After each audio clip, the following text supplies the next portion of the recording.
my friend. I love saying our full names as the like starting of our conversation. As our real conversation. I know. And you were just frozen with like the biggest smile, smile. Dang. Speaking of which, I listened to a podcast on the art of the smile over the weekend. Really? Definitely encouraged me to smile a lot more. And all weekend, like I was traveling a lot, and everywhere I went, I'm like, one of the suggestions was to have smile scores. Like if you run a company and the people on your team and how often they smile, like, 0 to 10, where do they score? And anyone below a 7, like get them out because they're like weighing people down. And so everywhere I went all weekend, I'm like, smile score. Like that person was like a 2. That like we had a waiter at one point. I'm like, man, he just like won't smile, and it's like so palpable. Yeah. And then the people who smile, it's like the warmth, and it's like there's like real chemical stuff going on with that. So that was cool. Yeah. My God, send me that link. Or actually, we should we'll post it with this because that's probably a good thing. Yay! Well, yay! Opposite of smile. Go today. Yeah, I know. Talking about guilt. We're talking about some heavy stuff. Why don't you start? Because I don't necessarily have a place I feel like starting when I'm talking about guilt. I have some, things I could start with, but like, me, I always got stuff to say. Like, how often do I not have stuff to say, Melanie? Let's be honest. Both of us. I'm like, I have plenty of stuff, but yeah, go ahead. So when I talk about guilt, the first place I like to start is to explain the difference between healthy guilt, like guilt that is healthy, that gets us to change, gets us to grow. Good, healthy guilt leads to growth. And then we have irrational, unhealthy guilt, which is feeling guilty for something that was out of our control, like that we actually can't grow from. And because we can't process it, we can't because our brain, whenever we feel guilt, is like, all right, how am I going to grow? How am I going to do better next time? How am I going to be good enough next time? Mm-hmm. And if we're stuck in an unhealthy, irrational place with guilt where there actually isn't anything that we could have done to be better next time, then we get stuck not feeling good enough. Yeah, it's like without any guilt. Yes, without any opportunity to get better. And then I also like to then say over here, we've got shame, and make sure everyone is crystal clear on the difference between shame and guilt. Because guilt is, I made a mistake, and shame is like, I am a mistake. Like I am not good versus I did something not good. Because behavior and guilt, you can come back from. You're like, all right, I'll do better next time. But if you're in a place of shame where you're like, I am a mistake. Like when you hear parents say it all the time, like, what's wrong with you? That's shame. Because like you're saying something is wrong, intrinsically wrong with them as a being, as opposed to like, what's up with your behavior today, buddy? Like, whoa, your behavior today is like, whew, what's up with your behavior today? Yeah. Totally different, right? Yep. And I think a lot of people aren't clear on that because I go out and I hear the way people talk to each other and how shaming people can be.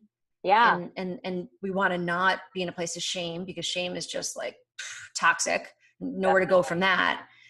But we want to like good, healthy guilt. Like, how are we going to do better next time? Right. So that's like where I like to start. Yeah. The distinguishing piece of behavior not being who we are, but rather that that's a significant distinction. And it's funny, it's not to go here, but it's right there in our face, all of the racial like conversation that's happening in our nation right now and certainly around the world, but like shaming as opposed to speak like in terms of bad person versus bad behavior or quote unquote bad mindset.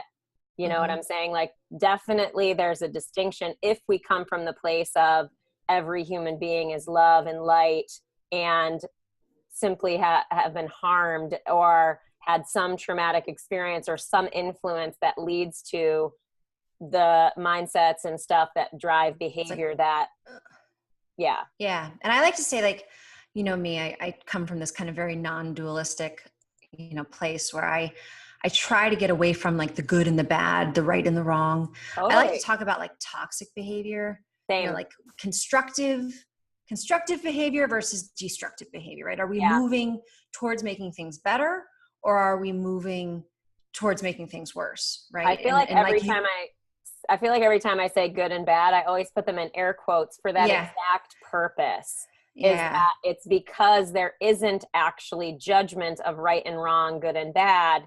It's more just the words that people tend to use. But anyway, go on. Yeah, no, and I totally agree. And I just like to explain that because Yeah. that's just one of the places that I'm at in my kind of being with things. Because I really, and I know you're the same, like I don't judge. Like I really do deeply believe everyone is doing their best from wherever they are, right? Like from wherever they are.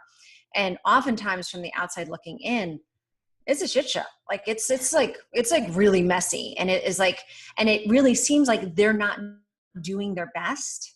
And I listened, another thing I listened to this weekend was about the 4 agreements, which I know you've read Love and it. love. And one of the 4 agreements is to always do your best, Mm-hmm. which kind of implies like it's possible to not do your best.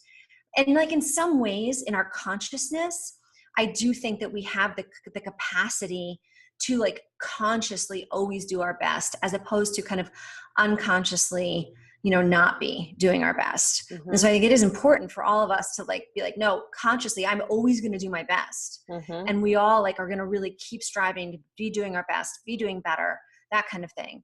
Mm-hmm. But it's just interesting because, you know, on the other side of it, I believe no matter what, we're all doing our best. It's just sometimes like we're not consciously doing our best because we're feeling so beat down from something like irrational guilt or Mm-hmm. shame, Yep. right? Or guilt that we haven't yet figured out how to get back up from. It's so funny because the thing that I would share about guilt, it's in that it's so directly connected to doing our best is like for people who are called to or in personal growth, like growth minded people who read the articles, who watch the YouTube videos, who really make an effort to be conscious, to be considerate, to be all of these good constructive things, that I think guilt shows up for people that feel that way when they say to themselves, oh, like, what is it? I should be able to do this. Like, The should. Yeah.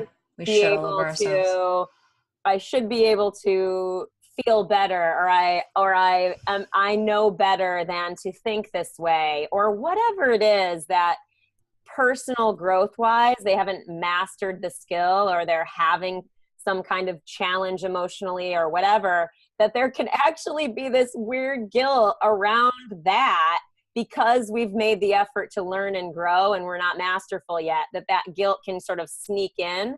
And I just call us, and I say us because I'm absolutely called to personal growth, but I call us to it's frozen internet. Yeah.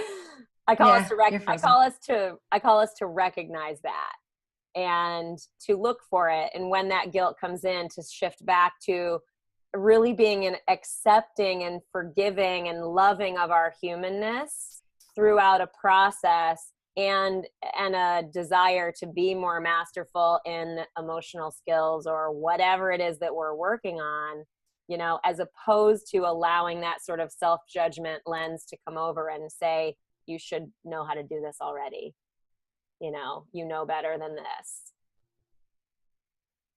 Does that make sense? Yeah. Am I frozen still? Yeah, it You're makes not total sense. I frozen don't know if I'm anymore. No, you're good. You're lit up. awesome. I'm It's gotta unfrozen. be the eclipse. Well, no, I think people are streaming the eclipse, and that's Yeah. why Yeah. we may need to edit. We may need to edit some parts out. Am I frozen now? Because you're frozen. You're like you're frozen. The Yeah. sound is coming As long as I'm not through. frozen to you. I can Well, hear the that's cool. So sound. we'll just push through. Push through. So what I am called to kind of share after that explanation around guilt, my solution, like my actionable solution to those moments, that's the practice of surrender. Like literally moment to moment, do your best, surrender to the outcome. Do your Yeah. best, surrender to the outcome. It's like the radical acceptance of I'm doing my best and I radically accept whatever is, and then I'm going to get back up and do my best, get back up and do my best. Yeah. So that's my solution around getting out of that kind of cycle of guilt or shame, around like, oh, that I'm not good enough guilt, right? Because the I'm not good enough guilt, there's this gray area where moment to moment your behavior could be better, right? We could always be better. And so we could always be better. But the I'm not good enough, that's irrational guilt, actually, because inherently, and this may be like, well, but inherently we all are exactly where we're meant to be in any given moment. So if I'm sad, if I'm angry, if I just made a mess of things, like whatever just happened, I have come to this deep surrender around, well, did that just happen? That was meant to happen. Where do I go from here? Like, where do I go from here? To not get stuck in kind of the irrational guilt of not being perfect. Yeah. Because that's totally what happens to us, right? It's that perfectionist. Definitely connected to perfectionist thoughts and ways of being, no question about it, at least in my view and experience. Also completely echo the idea of the universe, and this is just how I say it, whatever language works for people, but I really definitely rest in the hardest times of my life when I felt like I was fucking up all the time and couldn't figure out my own emotional self. Even in those times, I always had this underpinning of faith that everything is for us, that the universe kind of has our back, everything is for us, and everything has positive value. And if I don't feel it yet, it's more around just, I haven't discovered that positive value yet. It's not about anything that I'm doing wrong. And I, again, not a loophole to laziness, not a loophole to, I'm just going to throw my hands in the air and not take responsibility or take action, but rather just like to help that feeling of self-limiting emotional and pressure that we self-inflict, releasing that so that we can find those solutions and take those actions that get us to the next level or the next phase of whatever we're cleaning up.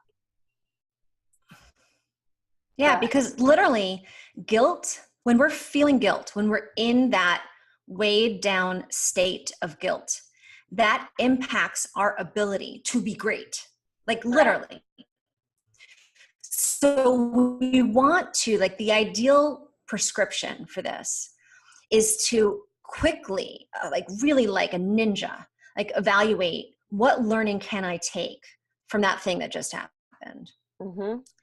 Quickly, and not like close the door and not ever go back to, be like, I am committed 100% to take as much learning as possible from every moment of my life. And I'm going to stay open to what other lessons can come from that thing last week or whatever. Like, I don't close it and never think about it again. But like, oh, I'm not thinking about it again. But it's like that mentality of like, I know I'm 100% committed to learning as much as possible from everything that happens. And I know that I'm 100% committed to always doing my best. Yeah. And that keeps me out of irrational guilt. That keeps me out of, because I know I'm doing my best. I know I'm staying open. I know I'm going to listen to constructive criticism. I know I don't think that I'm perfect. I know that I'm going to do my best to learn all of these things. And at the end of the day, that's all we can do is our best, and just keep doing our best, keep doing our best, keep doing our best. And so as long as I stay within those parameters, that keeps me in the healthy guilt place. And allows me to kind of like with this like buoyancy. I had this great yoga teacher once, Jason, wherever you are, so many great things I got from this guy. Love it. Buoyancy, like staying like buoyant, like on top of it, like that you don't get weighed down, but like you're kind of floating with it. You're learning what you can. You're going to keep going. You're going to keep going. So you're staying open to all the learning, which there's going to be some guilt that kind of like brings you down a little bit, like up and then back up. And it's really like this graceful art of learning from our mistakes. Absolutely.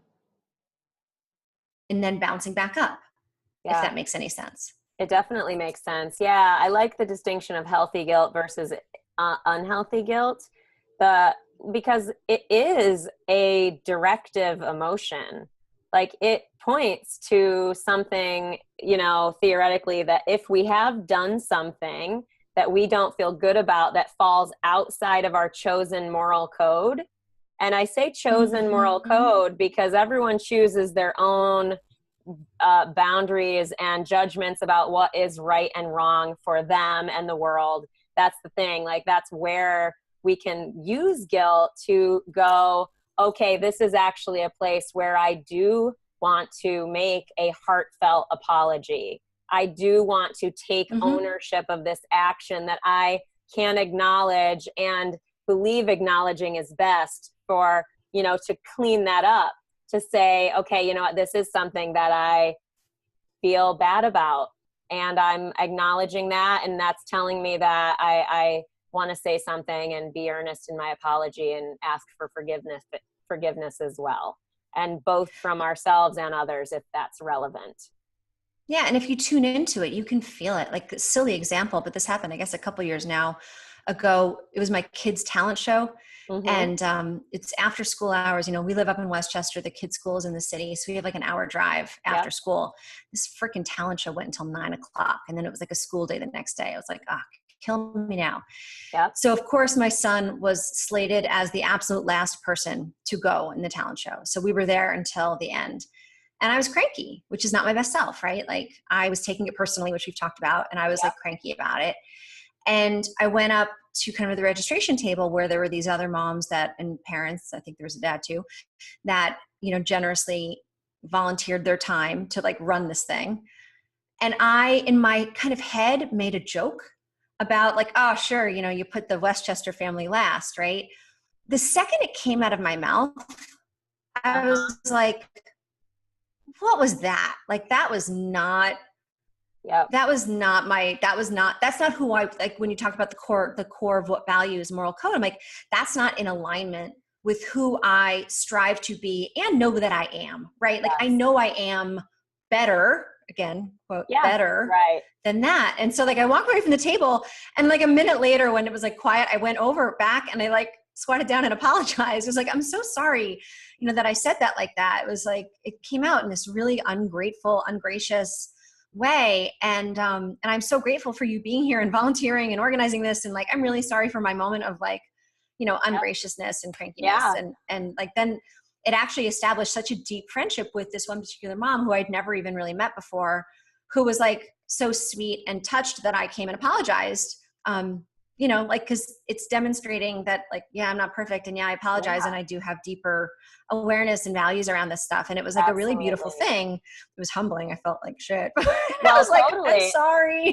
I can offer a similar story. Very recent, actually. It's funny. I was in like a social setting. I don't want to get into tons of the details, but just because it'd be long and it would just have offshoots that aren't relevant. But like, basically I was sort of stressed about something else completely unrelated to the social setting. And we were having this conversation, me and a few other people. And I don't even remember how this came up, but it was basically like the concept or the idea of not having kids. And I made some dumb comment because what's funny is that like, I love kids. I totally would have kids. Like, it's totally one of those things that's like, I have no judgment around people whatsoever that choose not to have kids. But for some reason, based on like my other stress and just feeling just out of and just a little bit anxious in my own self, I made some comment that like, I really just, it didn't sit well with me because it was basically like, it came out as a judgment of people not having kids. And I didn't say anything in the moment, but it stayed with me for the next like couple of days, to the point where I wrote the person. And this is the reason I'm telling this story too, is that we might feel something that other people don't feel at all, but it's totally, because like when I wrote this person and said, hey, you know, gosh, I'm just really sorry that I said that I said it like that. Like, here, the truth is that like, I totally have zero judgment around people who don't have kids. Like it's all good, you know, like I don't have kids. Like but it's, you know, such a hot topic sometimes. And it's like, I just wanted to really acknowledge that. And Yeah. it's funny is that the person that I then apologized to, he was like, I don't even have any idea what you're talking about, but thanks. Yeah. You know, like Yeah. he had literally no idea which speaks volumes as to how he saw me before that experience, which I take very much as a compliment, that he would always receive what I'm saying always from a loving place, which I'm grateful for, Right. you know, which I feel I have earned in just being in alignment with my values throughout. But again, it's like, I'm a life coach by career. I live and breathe this stuff. And I still did that like the other day, you know? So the point is that like this humanness, it's all so real. It's so present. And what I think is just so good is that we always have that action that we can take that gets us back into alignment. So it's not about never saying something that makes me go, oh God, that was dumb. Why'd I say that? It's more about going, oh, I was human in this moment, feeling pressed in other ways. And then I have this action I can take, which is called a heartfelt communication and apology and acknowledgement to the situation to open up a real dialogue. Super awesome. Yeah. Yeah. And that's how we maintain our self-respect, Yep. right? Like it's like, if we're fair, if we're always honest, if we stick to our core values, you know, that's how we maintain our self-respect and don't Mm-hmm. over apologize. And we've talked about this before, Yeah. but I mean, that's the thing. Like when we have irrational guilt or guilt and we don't take the steps to repair it, right? Like either it's rational guilt and we don't then do it, right? We don't do the growth for whatever reason, or the irrational guilt, like it literally degrades our self-respect, which is it incapacitates. It's literally like a handicap. We're like, Yeah. if I could be at a 98, if I'm not, you know, allowing myself to do whatever I need to do to get out of that guilt, I'm only going to be at a 67, you know, like Yeah. literally moment to moment. Yeah. Like that's what affects greatness and affects our great life and our great relationships. So like learning how to be skillful around guilt is a really, really important and powerful thing. Yeah. It's literal energy. It literally affects our physical energy and definitely our spiritual energy when we are carrying around something that's unresolved. And that's the thing, like that word is sort of, because that we can talk about in terms of the whole of our sort of life experiences and starting to go, what's in the back, you know, what's unresolved, you know, that's a different conversation, maybe for another time, like the idea of blind spots and how to get into those and stuff. But like, the point is that like, these are the ones that fire guilt.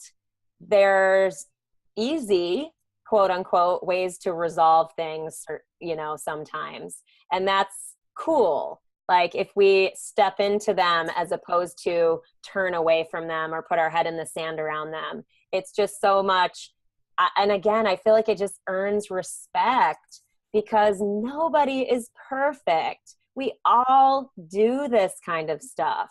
And it's the respectable part is actually taking the action and being willing to be seen for it and to take the action and be in communication to clean it up. That's where I think trust and respect really is forged. Like in your story with that other mom, it's like so great.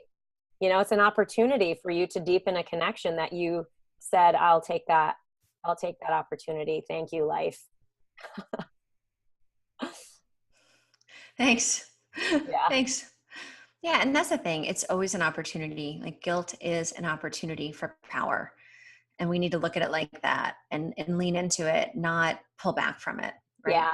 Really embrace that opportunity. Like every negative meaning just kind of below the positive, right? Not Yeah. negative judgmentally, but any of those emotions that are down here are always an opportunity for us to do work, you know, to make change, to take action. And it's cool because it's an opportunity. So as uncomfortable as guilt feels, I've learned to like kind of like, oh, yay, feeling Yeah. guilty, great. You know, like like lean into the opportunity of it and get Yeah. excited, because it means that there's work that you can do to be better. I Yeah. either get out of the irrational part of it Yep. and or take the action, make the change, grow Yep. in response to whatever the real, authentic, healthy guilt is Yeah. around ways that we could be the ways that we could be more functional, more Totally. loving, more present, more effective. Mm-hmm. Yeah. Hmm. It's just so directive too. I said that already, but like, it's so easy to feel because we feel it. We're aware of it. So like, look for it. If you feel it, look for it and resolve it as quickly as possible, because that if it's unresolved, if we just don't acknowledge it, we are forever, like you said, forever handicapped. And so it's like, I encourage people to get into a practice of, like you said, 2 minutes later, like as quickly as possible to acknowledge that stuff if we can. It's not easy emotionally to do that. Scary, but Well, it's and also also, self-forgiveness. I mean, yeah, self-forgiveness is a big part of the practice. Sorry to cut you off, but like just no, the self-forgiveness, because so often, the irrational, like we said, the irrational guilt around not being perfect. yeah, Like, we mishandled something. Maybe it wasn't necessary for me to go to apologize to the mom. It felt like that was for integrity purposes, that's what I wanted to do. same. Um, Yep. but if not, like sometimes, like what if it was a stranger? Like I can't go apologize, right? Right. So like I Right. couldn't go track the stranger down that I was just rude to or whatever. But then Totally. then to forgive myself, just to like Yeah. take that moment to send in light and love and forgiveness, be like, you're human. That was not your finest moment, and it's okay. Yep. Onward and upward, like onward Yep. and upward. And that's Yeah. hard. That's a practice that a lot of us aren't very skilled or aware around, that self-forgiveness Well, stuff. and asking the questions about, if like, so the question of how do we then go onward and upward, asking the question about like, well, why did that occur? What happened such that I was in a state that led me to a behavior that I am not proud of? Okay, cool. Identify, okay, where might I end up in those kinds of situational circumstances again? Maybe it's like we can anticipate it, maybe we can't, but asking those questions sets us up for that success in the future. If we know the situational circumstances and we can go, okay, cool, yeah, I got this, then the next time we find ourselves in the circumstances, we're more aware and we're like, oh, okay, this is it. This is what happened last time when I said that thing that made me embarrassed, that made me feel guilty or Or off drank the point. alcohol, took the Yeah, drug. I mean, this is like the same thing as like addictive, compulsive behavior when we're trying totally. to change that stuff. It's all the same. You chain it, you go backwards. I'm like, well, what's the trigger? When am I most vulnerable? And Yeah. that's how we ultimately make changes to behavior that is like really hardwired, and it's hard to get out of. Yeah. And then doing that, because then you at least have ammunition for yourself to be like, okay, I'm more prepared. AKA, I'm not just going forward into the fucking wilderness going, okay, I did something I'm not proud of. Well, okay, onward and upward. I'm human, self-forgiveness. Well, how do we do it? Like answering that question and going, okay, cool. We do go back. We can look, and then we can have a plan. Okay, the next time I feel myself pressed, in the way that I felt pressed in that social situation or stretched between two things or whatever was going on for me that day, I can recognize that and go, all right, maybe I'm going to limit, or I'm going to work on one of the stresses before putting another stress into my world, or maybe I'm going to just be aware of it.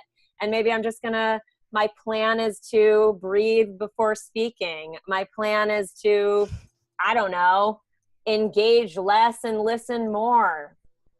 Yeah, whatever. It could be any plan, but the point is that we have a plan, and maybe I don't say anything embarrassing or that makes me feel guilty again, or maybe I do. And then there's more information for me to then continue that growth process.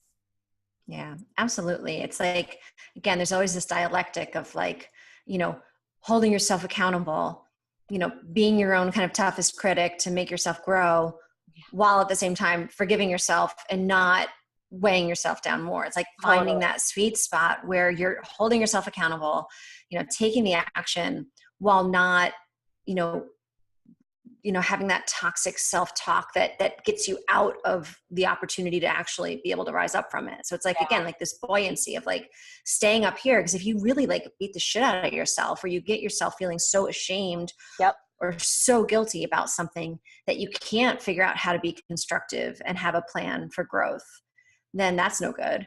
And Totally. obviously just saying, oh, no big deal that I was late and I fucked up 8 people's plans. Like, Yeah. no big deal. I'm human, like that's not okay. Like, obviously, like, and hopefully we're sensitive enough to kind of the natural consequences that we don't allow that kind of behavior to be like, oh, no big deal. Like, hopefully we have a good sensitivity around the behavior that is a big deal or is important to make a change on, and then we'll be vulnerable enough to enlist the help of people who love us, and saying that, hey, this is something I'm working on. So I appreciate you giving me a little space around this, or reminding me when I'm doing it. 'Cause sometimes we're not aware of the behavior. So if we can be vulnerable with the people in our life, like, hey, I'm really working on, this habit I have of being snappish when we're late. Yeah. Not that that was ever something that I was working on, but hypothetically, that then, like, if I do it, just like nicely, gently remind me, like, Pam, you're doing that thing again. And so I'm like, oh, because, it's all an opportunity. And so often the behavior that we're trying to change in the moment, that's where we're not as mindful, because if we were mindful, we wouldn't do it in the first place. Totally. Yeah. And it's like, it comes back to what we say often about identifying our values, identifying what matters to us, identifying our boundaries, which we're going to talk about again, soon.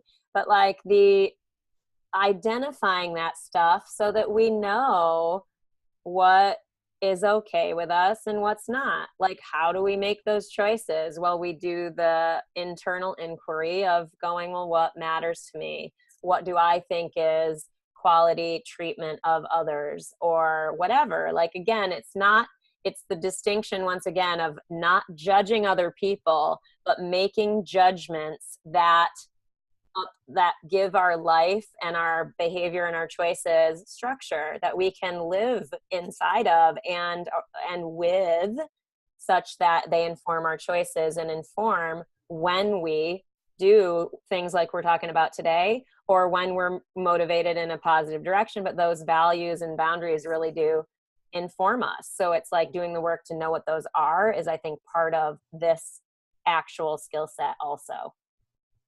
Yeah, absolutely. I mean, the core values, everything I think ends up coming back to core values, because that's kind of the inner compass, that's how we know when we're, in alignment, when we're not. And it's such a powerful thing. And if anyone watching this hasn't yet done that activity of identifying what your core values are and really kind of laying them out and starting to be really mindful around them, it's just such a powerful practice, because it really does impact, staying in alignment. Yeah. Yeah. It's so funny. And all this stuff is not, we talk about it, it sounds like it's easy. It's not easy. It takes effort. So I don't want to make it sound super simple. I think it's just like anything else, a process that we are forgiving of ourselves in, we're supportive of ourselves, we're loving of ourselves, while saying, let's do it. Let's do the work, as it were. I think that balance is exactly spot on, because if you're all work, I think a lot of the, go ahead. Yeah, no, I was just saying, like, I think that the practice of becoming more skillful with these kind of inner soft skills, the skills that you can't like see or touch, these skills are real and they have a real impact on our outcomes in life. Definitely. And the more skillful we can become navigating our emotions, navigating our spirits, navigating other people's emotions and spirits. I mean, that's what guilt is, an emotion. And it's a big part of our spiritual being, that will impact kind of whether our spirits are high or our spirits are low, and it will impact other people's. So learning how to navigate guilt, learning how to identify it, learning how to manage it, learning how to kind of surf it and use it to your advantage has a huge impact on our outcomes. of what we're Yeah. trying to achieve in our outward life. So Mm-hmm. even though we can't see these skills, like if I were learning to paint or learning to fix a car, these are the skills that have huge, huge impacts on our outcomes. And Yep. that's why practicing them, committing to practicing them, committing to asking more questions and becoming more clear around this stuff is hugely, hugely impactful in our life. Yeah. It's yeah, oh my gosh. And it's just life feeling less of this makes life more enjoyable, makes everything better. So it's like the win is also like how we feel in our life and about ourselves. Like this masterfulness of like learning how to navigate experience and quickly move through guilt and acknowledge and do all those things, all the things we're talking about today. The reward is feeling amazing inside, feeling good about what's going on externally in our world, and having relationships that are built on real stuff that is human and trust inducing.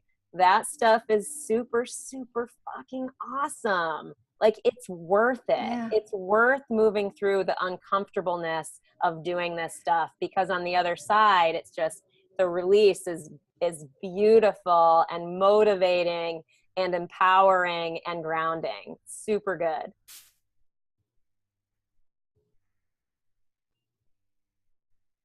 Are we frozen? Yeah. I mean, I would say even that it's, well, you're frozen. I don't know if I'm frozen, but I am. When we look at this later, we'll be like, well, It might be terrible. a I little don't painful, but it's know. okay.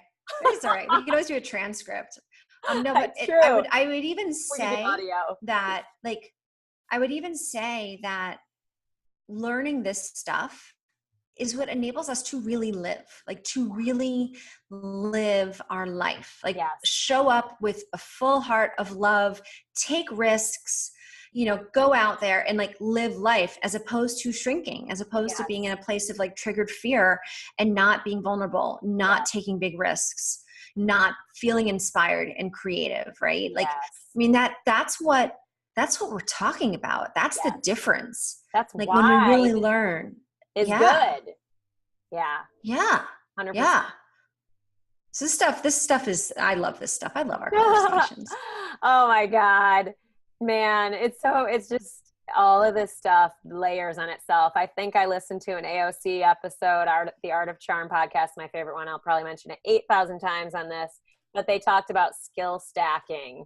And I don't honestly remember what episode it was, but the concept of skill stacking is totally, totally relevant in this area of personal growth and emotional mastery, emotional intelligence, spiritual awareness, like just interactive skills, all of it. It all sort of layers. So like, yeah, today we're talking about guilt and navigating that emotion and navigating those situations when that comes up for us. And recognizing, I'm just more saying like recognizing this as one of the skills that we're working on, one of the Yep. skills that we're bringing into our little toolbox and starting to play around with and starting to get masterful with. Like comically, I have like a bunch of tools, like literal tools, like a hammer and like wrench and all that stuff. Mm-hmm. And I know how to use like a screwdriver pretty well. I know how to use a hammer pretty well. I don't necessarily know what to do that much with like vice grips or like an electric drill. I'm not so skilled at that. So anyway, but I have them all in my toolbox, like that metaphor is so totally on Yeah. point for me that Yeah. like, okay, I'm learning how to use my electric drill. Yeah. Or if you think about your life like a car, right? And like things are going wrong in your life, but you don't really know what's under the hood and like how it works. Like we're going under the hood and we're Yes, teaching you about the carburetor, and we're yes, teaching you about the fuel injection, and we're teaching you about this stuff that like is under the hood that you may have never stopped to think about or learn about or have any tools around. but like, that's what's going to make your car work well. And I grew up on a farm. So for me, I grew up under the hood and like being lots of very, I had to do all that stuff. I don't still remember how to do that, but I did at one point know. But I think it's a perfect analogy because like the stuff that you and I talk about, like you can't see it, you can't touch it, but we can feel it. And it's kind of like if you close your eyes, you can feel when guilt is weighing you down. And I promise you, there is not a single person listening to this that doesn't have my son came in the room, but I would say a shit ton of guilt that we're carrying around that we don't even necessarily have any kind of consciousness around all of it. And if you start to relax and let it bubble up, like if you just ask yourself quietly, what is something I feel guilty for? Yep. And you listen for a second, there will be a response. Yep. And there will be another response. And then, and it's cool because it's all an opportunity to let it go, to process it, figure out, wait, is this something that I need to repair, do something, take some sort of action around to be able to let go of? Right. Or is this one of the irrational ones that this was something that just, I was kind of a victim of this and I'm carrying around all this guilt about being a victim and like, that's irrational. So then doing the self-forgiveness around that. But like the cool thing is as you do that practice and let the stuff go, and I top of my head, because that's kind of the practice, you like let it go up and out, you stop carrying it around, you get lighter, you become more nimble, you become more powerful. And then when someone says to you metaphorically, why don't you just go up the top of those stairs and be happy? You're like, I can't, I've got these 5,000 pounds of baggage. I can't just go to the top of the stairs and be happy. But this baggage is the guilt and the shame. And by letting go of it, when someone says, just go to the top of the stairs and be happy, you suddenly aren't carrying 5,000 pounds of weight. You can just go to the top of the stairs and be happy. But this is the stuff that is keeping us from being happy and being empowered in our life. Ah, so good. We're ending on that. We are. That is epic. I love you. I love you as well. I love all of you who are here as well. Thank you. Same. So much love. So much gratitude. True. And hopefully good internet. Yeah. So per usual, email us if you have any questions or any insights or thoughts or feedback or any of it. We want to hear. I've been slowly getting some messages about this content that we're starting to just create. So I really do welcome it, encourage it. Yeah, and share it with someone that you think it could help. I always forget to say that. Yes. Share, subscribe, share, comment. We're supposed to like ask like what's one insight you got? Comment below. All that marketing stuff. I'm the worst. I say share only as you are inspired. Like if you have somebody that you know that you really think that this would help, that's the person to share it with. If you want to put it on your freaking Facebook wall, do that. That's fine. But that's not, I really am averse to like uninspired sharing. It's like, I won't do it. It has to be inspired. And if it is, it'll help people.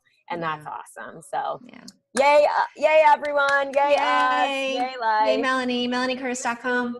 goldevolution.com. Yes. Yeah, wherever we are. I love you, honey. Thank you for this. Happy Solar Eclipse Day. Awesome.